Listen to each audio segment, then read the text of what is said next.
commissions when you make trades for your clients? No, Fisher Investments doesn't sell any commission investment products, and we never earn commissions on trades. So what's in it for you? Fisher Investments fees are structured so we do better when our clients do better. When it comes to helping clients achieve a comfortable retirement, we're clearly different. Visit FisherInvestments.com to find out why investors like you switch to us. Fisher Investments, clearly different money management. Investments in securities involve the risk of loss. Take a look under your bed. Find stuff under there? What about jobs? No? Now try your basement. There's a pair of overalls that you're not so into anymore. A perfectly good laptop that hasn't sat in your lap in months. And even more stuff. But still no jobs? Well, you really have both. See, stuff is defined as household articles considered as a group. Sometimes this stuff is no longer needed. Wait, no longer needed? That can't be right. Because remember those jobs you were looking for? Those are really needed. And they're the stuff inside your stuff. Even inside that winter coat that moved with you to Phoenix. Our job is to unlock those jobs. And it starts when you donate your stuff to your local Goodwill. Here's how we do it. When you donate to Goodwill, we sell your stuff to provide job training for people right here in your community. So just by teaming up with Goodwill, you help create jobs. And isn't that worth partying with the leftover guitar from your 80s cover band? Goodwill. Donate stuff, create jobs. Find your nearest donation center at goodwill.org. A message from Goodwill and the Ad Council. This hour of instant feedback brought to you by Mike McClure of National Benefit Plans. For affordable health insurance, log on to nbphealth.com. 97.1 The Ticket would like to remind you that when you text the ticket, standard text messaging rates apply. Live from the Jamie Samuelson studio, here's Stoney and Jansen. Ladies and gentlemen, on the line is the host of You Better You Bet, a Radio.com sports betting insider Nick Costos. Nick is brought to us by BetRivers Sportsbook. Go to betrivers.net and sign up for a free $5,000 weekly pick 'em contest. What's happening, Nick? What's going on, Stoney and Jansen? Great to be on with you, the great people of Detroit, on this glorious Football Friday. Oh, yes, and ladies and gentlemen, as we can say a little show business stuff, your Comrex is working. No phone. You sound crystal clear like you're just here. That's amazing. Yeah. This is great, Nick. All right, before we get into the football stuff, I'm just curious because I do follow a lot of the things out there. Were you guys at Bet Rivers doing any lines, predictions on the election? Because I saw the in-election voting, the swings on that was unbelievable. Yeah, it was wild the other night. Personally, I had some investments, not live during the election, but I had made a couple bets on the election as we moved along throughout the year 2020.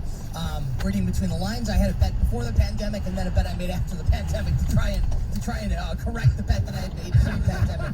So yeah, it was wild. It's crazy that we still kind of don't have a result, although I think it's obviously heavily leaning towards one way at this point. So that was, we actually opened our show with it on Wednesday and did like a full hour on it, not like political analysis, right, really, because no one's interested in our political thoughts, and I'm not interested in giving them either. But it was really more just like, okay, here's kind of what we can learn from this, because look, it's really the proliferation of sports betting and like sports betting content. It's been around for a couple years now, but it's really exploded this year. And I think there's just a lot of, not misinformation out there, but I think there's a lot of misunderstanding about there. Like, and if you give me a second here, bully pulpit, just to say like just one thing, like when a sports book puts out there, right, or a book in general says that Donald Trump is minus 700 to win the election, right, which implies he's a huge favorite, right? Like more than a touchdown favorite in a football game would be to win a game outright.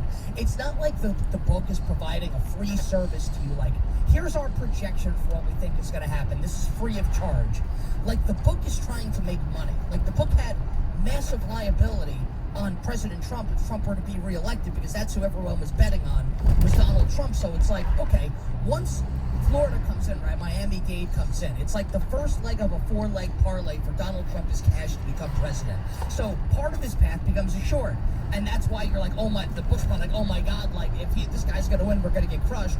Everyone's going to bet him now that Miami-Dade has gone for Trump, that which means Florida's probably going to go for Trump. So we have to raise his price to try and get buyback on the other side. So I feel like people took that like, oh my God, Trump's an absolute lock. And I tweeted like, guys, like, this isn't over yet, because if you actually like were paying attention, Biden's path was never blocked at any point, regardless of what happened like early. Even when Trump won Ohio, if Biden had like X, Y, and Z, he was still going to win. So that price never made sense. So I feel it's just like how you look at it, like knowing, okay, this is not like an absolute like there are things behind like this line other than the actual implied probability of someone winning. Like there are more almost nefarious things at play here, which is people trying to make money, and just to keep that in mind for next time when this comes up. Did you have lines state by state? Because I imagine if you're in Georgia and like an Atlanta Falcon fan, and if you bet on Trump, it was like 28-3 Super Bowl all over again. You thought you would cash your ticket, and now you're trailing.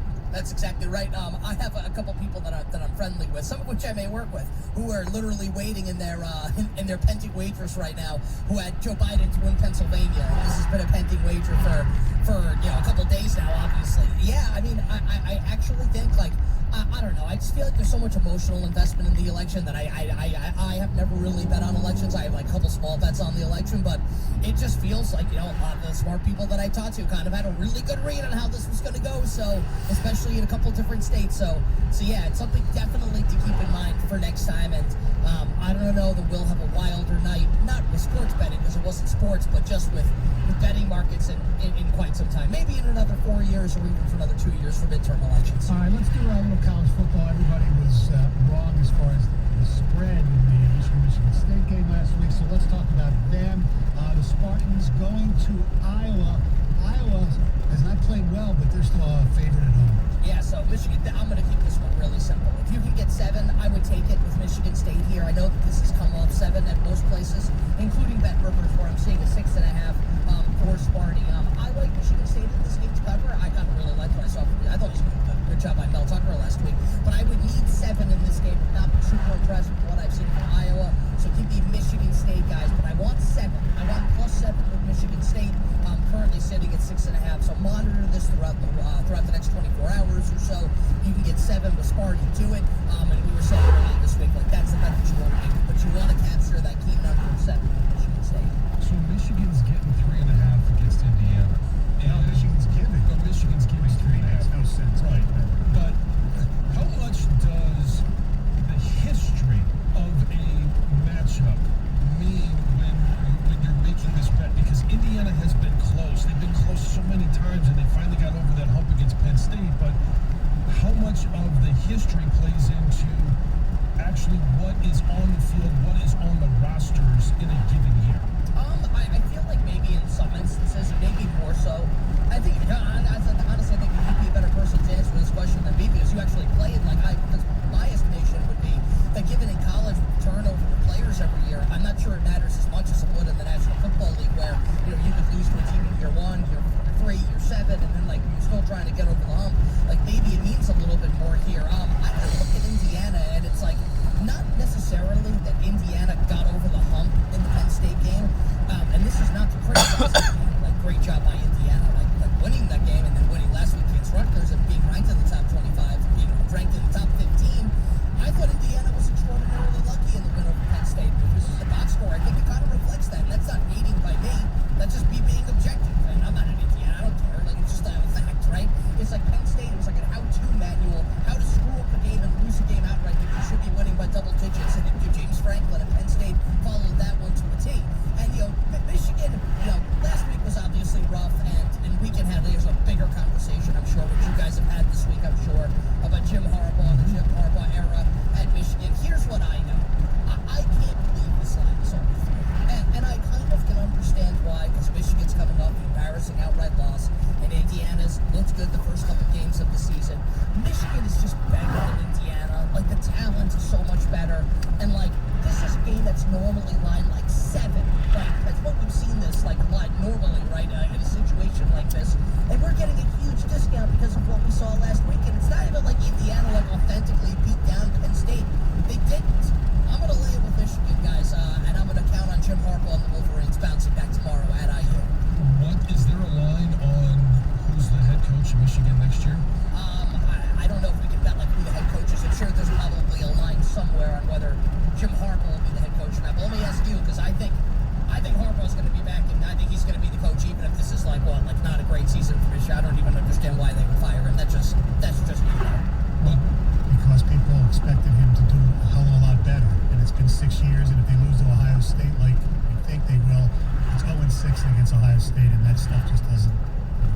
resonate. Would you guys agree that I think the crazy thing to me is that like Penn State, James Franklin actually recruits better than Jim Harbaugh does. Like to me, like that's almost like that's more like damning and indicting than like what we see on the field on Saturdays. Is that Ryan Day recruits at one level for Ohio State and Urban Meyer before him, and then it's James Franklin, and then draw a line. And then it's Jim Harbaugh in Michigan. I always like Jim Harbaugh's NFL coach, so maybe we can get Jim back in the NFL and Michigan can get somebody else. That's where he belongs because he doesn't have to recruit and you expand the limited energy that he appears to have recruiting. All right, speaking of the NFL, our Detroit Lions going to Minneapolis to take on the Vikings with the Lions getting something like 4.5. Stafford, we think, will probably play because he's had a few negative COVID tests, but no Galladay, no Trey Flowers, no hope. I don't know if they have no hope. I kind of lean towards the Lions a little bit. And I'll say this, right, for people that are really excited and think, Dalvin Cook's just going to smash again after what we saw him do against the Packers. We remember last week we talked about the wins in that game. I'd like the Vikings on the road at Green Bay. Minnesota wins that game outright. Detroit very quietly coming off the bye has played really good run defense. And I think I mentioned this with you guys last week. 2.5 yards per carry against the Jaguars, 2.8 against the Atlanta Falcons, and then 3.1 against the Colts. Yeah, it was kind of a fluky result in terms of all the points given up last week by the Lions, losing 41-21 to Indy. So I don't think this is a game where Minnesota just keeps it on the ground and just like annihilates the Detroit run defense, which I think is a little better than people expect. Now, I don't really feel comfortable betting this game against the spread. Do I think the Lions can keep it close? I think there's a chance. Losing Kenny Galladay really hurts, and it's not like Galladay's like as good as Calvin Johnson or someone of that ilk, but he kind of unlocks this offense, right? And you've got, you want to talk about, I'm cursing Darrell Bevel on my couch every single Sunday with first and 10 run calls to Adrian Peterson. Like without Galladay, this offense is not going to be effective. They're going to try and keep it on the ground and give it to like their third best running back as opposed to their best running back in DeAndre Swift. So here's what I'm going to do with this game. If I'm operating under the assumption that I think this Lions defense is better than people think coming out of the bye, and I think they are playing better despite the points they gave up last week, and I'm operating under the assumption that Darrell Bevel's going to call a conservative game, and we know that Kenny Galladay's not there, which means the Lions are going to be probably incapable of taking advantage of this terrible Vikings secondary unless you think that like Quintez Cephas and Marvin Hall are going to be like the second coming of Reggie Wayne and Marvin Harrison. I don't. I'm going to wait for Stafford to be officially activated. We know he's going to play. His total's going to jump up a couple of points, and I'm going to bet the under before this game kicks off on Sunday. Right now, it's sitting 51.5. I think this will go up to like 53, and I'll take the under with Detroit and Minnesota. All right, one final thing. What's your best game of the week? Oh, I like a couple, so I'll run through them very quickly here. Give me the Denver Broncos at anything over a field goal on the road at Atlanta. That's a numbers play. That spread should be 3. Atlanta minus 3. It's 4. And I'll take Drew Lock and the Broncos. Also like the over in that game. Give me the Buffalo Bills plus 3 at home against the Seattle Seahawks. If you look at on-field matchups, Seattle's got one offense versus defense where they kill Buffalo. That's Tyler Lockett in the slot. Whereas Buffalo, I think as long as Josh Allen is like somewhat accurate, should score a ton of points this game on the Seahawks. I like the over as well. Give me the Buffalo Bills. I think the Indianapolis Colts will beat the Baltimore Ravens. That's looking like a plus 1.5 point home underdog are the Indianapolis Colts. So give me the Colts there in that spot. And last one, give me the Miami Dolphins, who I think have an underrated defense. And everyone's so caught up on, like Tua didn't do anything last week. Well, I mean, they were scoring on defense and special teams every play. He didn't have to do anything. I'll take the Dolphins plus 4.5 on the road in Arizona in the afternoon slate. Nick, have a great weekend, and we'll talk to you next Friday. To you guys as well. Wishing you guys and all the great listeners in Detroit minimal sweats, winning bets, and the absolute very best of luck. That was Radio.com sports betting insider Nick Costos. Nick brought to us by BetRivers Sportsbook. Go to BetRivers.net and sign up for the free $5,000 weekly pick'em contest. Also, go check out Nick on his show, You Better You Bet. Great betting insights and fun wherever you find your favorite podcast. Coming up next, my co-host was hacked off. 97.1 The Ticket. 97.1 The Ticket. Traffic. From the WWJ AM 950 Traffic Center, this report brought to you by Expert Heating and Cooling. Still pretty quiet on your drive in most areas this morning, with the exception of I-75 northbound just after Dearborn Street. The left side is still blocked by an earlier accident. Be prepared for backups from before Schaefer. Coming up this weekend, a complete closure is scheduled 75 both directions between 8 Mile and 696 as part of weekend road work starting at 11 tonight. I'm Michelle Pena with traffic.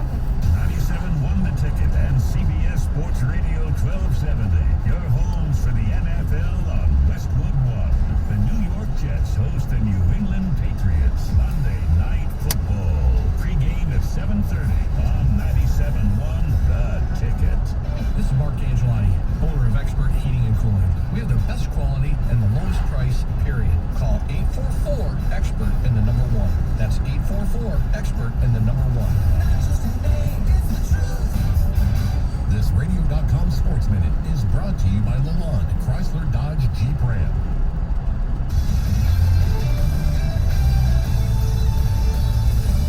This is Boomer Esiason with the Radio.com Sports Minute. Tomorrow is the 37th running of the Breeders' Cup Classic, albeit without spectators at Keeneland Racecourse down in Lexington, Kentucky. However, the field for this $60 million mile and a quarter race is brimming with thoroughbred talent. Tiz the Law, who won this year's Belmont Stakes, will be the second favorite at 3-1.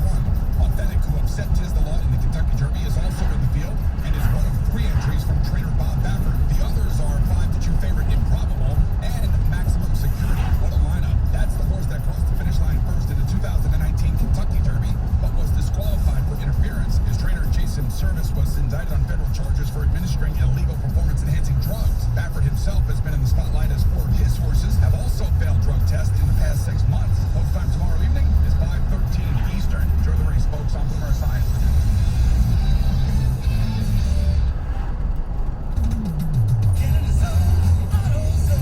Welcome to AutoZone. What are you working on today? Check engine light on? That's what we're here for. Let's head out to your car. This is our free AutoZone Fix Finder service. It's what we use to help troubleshoot your check engine light. It analyzes your specific vehicle information to give you the code you need to know, and even tells you the likely issue. And if you're feeling like you need a bit of help with the fix, we know some of the best repair shops around. Getting your job done just got easier. Restrictions and details at AutoZone.com. For the ones standing guard. For the eagle-eyed. For the knights in shining armor. And for all those who support them. We are Grainger, your experienced safety partner, offering supplies and solutions for every industry, committed to helping keep your facilities safe and your people safer. Call, click Grainger.com/safety, or just stop by. Grainger, for the ones who get it done. If your favorite season is deer, if your favorite salad is meat salad, if your favorite gifts come wrapped in fur or scales, if you're dreaming of a white and camo Christmas, then you'd fit right in at Sportsman's Warehouse. Oh, and if you're a fan of holiday deals, get $20 off a $100 purchase November 5th through the 8th at your local Sportsman's Warehouse store or at sportsmans.com. Excludes guns, ammo, licenses, and gift cards. Thinking about selling your home? Have you outgrown your current home? Get the Z Guarantee and call me, Mark Z.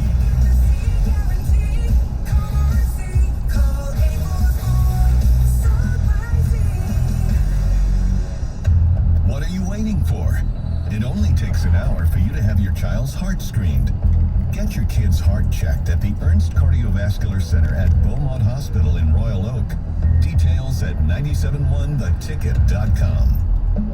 Now, text or call the ticket using the same number. Ticket text 248-539-9797.